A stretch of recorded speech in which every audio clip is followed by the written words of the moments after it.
High school sports. High school sports, I feel like most people play or they do one sport in high school or they try it out one time. So I think that most people have in general played a high school sport and have learned things through that can apply to life as well. So on this episode of Kwik Shotz, I'm going to go over high school sports and the impact that it has on your life. So high school sports, let's talk about it.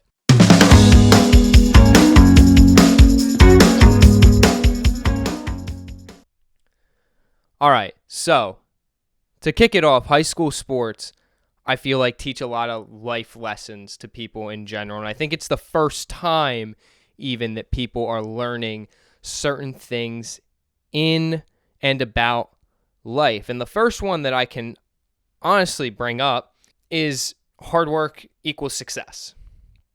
Time plus effort equals success. And you learn that through high school sports because the more you work at it, the better results you're going to have in game, in practice. When it comes to crunch time, are you going to be with the guy with the ball in your hands? Are you going to be able to make the 20-yard pass downfield? Are you going to be able to catch the game-winning touchdown, whatever it may be? And that's where you see that hard work pays off for moments like that. So I think that initially high school sports impacts people's lives because I think it teaches people about hard work and how hard work can apply to several different things. And it sets almost like a foundation onto what is to come in life in general. It could be career-wise, it can be, family-wise, whatever it may be. Hard work plus effort equals success. It's the formulation that most people learn about either explicitly or implicitly that you learn throughout life. The other thing that I think high school sports teaches you is who you really are as a person, right? So if I'm the last guy on the bench and playing basketball, right? What am I going to do? Right? I'm not in the game. Am I going to sit there and pout? Am I going to be mad that I'm not getting in? Am I going to badmouth the coach when no one's watching? Am I going to, talk underneath my breath like, blah, blah, blah, cuss? I was like, no. All right, so that's why I think that high school sports teaches you. If you are that last guy on the bench or you're not getting playing time or, you mess up in game, you get taken out, that's a lesson to be learned because your mistakes lead to other things. So if you mess up, you got to take ownership about that, right? It's accountability. And then when you're sitting on the bench not playing, it shows that you can't take accountability for what you just did. Or another way that you can apply, high school sports to life. I'm using a lot of basketball references because, as you can see, I played basketball in high school right there. Anyway, I was the last guy on the bench. I'll be completely honest with you. I was not a great basketball player. No big deal. I had a 4-point play. That's all that I ever needed. I had my moment. But anyway, I was the last guy on the bench, and there was very few times where when you're not playing in the game, it stinks, right? And there's, like I was saying before, there's two approaches that you can take. You can either be that guy that doesn't do anything when your teammates score and you're just sitting there oh yeah, clap, oh okay, nice. But at the end of the day, you're just mad because you're not playing and you're not doing anything. Well, that's not how it really works. I was that guy on the bench that I felt like, and I'm not trying to boast, I'm not trying to say that, I'm not trying to be narcissistic or anything, but this is the reality and this is the truth. And you can ask anyone from my high school basketball team, this is what I did.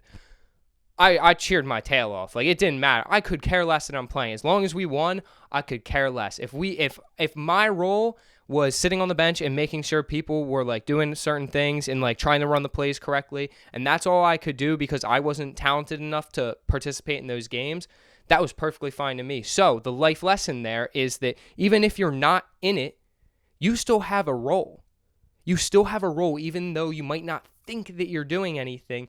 There is a way to get involved. So it's that point of figuring it out that people learn in high school in terms of what is my role and how can I perform, how can I excel at my role, and how can I get put in a better spot to maybe do something in a game through hard work like we were talking about before. So that's what I'm going to say about pretty much that part of it. Another point that I want to make is that, most high school sports have a team, right? You're part of a team. You're part of an organization. You're part of what club. It could even apply to a club. We're talking about high school sports here. Anyway, you are a part of a team. Most times in football, basketball, soccer, hockey, I don't know, pretty much everything that I can think of, even track and wrestling. Like if you have tournaments and if you win, your team gets more points, whatever it may be. And again, I'm going to bring it back to basketball because it's a little bit more in my expertise. So in basketball, obviously you have 5 guys on the floor. They all have to work together. There is very few times where if there's one good player that you are going to win every single game. It doesn't work like that, right? It does take the ability of every single person on that team to do their job. And if you're not doing your job, you get taken out. You're going to get pulled. And what you do from that is a different story. But it's the point of that high school sports really teach you that, okay, I need to work as a team. And like later in your career, you probably look back and you might not like explicitly say it, but like implicitly in your head, you're sitting there like, wow, like I can relate this back to like what I was doing in high school with basketball or football or soccer, hockey, whatever it may be. And you have to figure out how to work as a team. Obviously, you can't have the ball in your hands 100% of the time. So what are you doing after that? How are you helping out your other teammates? Because if you are as strong as your weakest link.